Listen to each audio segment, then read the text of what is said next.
ನಮ್ಮ ಬಹುದೊಡ್ಡ ಕಲಾವಿದರಿದ್ದಾರೆ. ಅವ್ರ ಜೊತೆಗೆ ನಾವು ಕೂತಿದ್ದೀನಲ್ಲ, ಇದೇ ನಾನು ಸೌಭಾಗ್ಯ ಅಂತ ಬಯಸ್ತೀನಿ.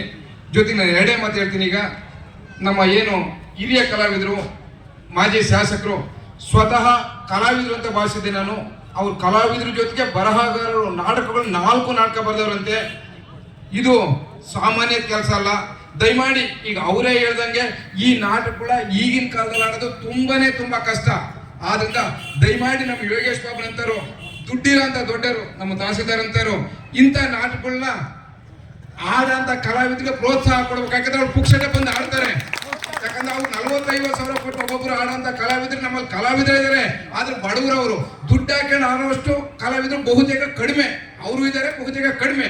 ಆದ್ರಿಂದ ದಯಮಾಡಿ ನಮ್ಗೇನು ಎಲ್ಲ ನಮ್ಮ ಕಲಾವಿದರು ಇದ್ದಾರಲ್ಲ, ದೊಡ್ಡ ಕಲಾವಿದರು, ಬಹಳಷ್ಟು ದುಡ್ಡು ಮಾಡಿರೋಂಥ ಕಲಾವಿದರು ಬಹಳ ಜನ ಇದ್ರ.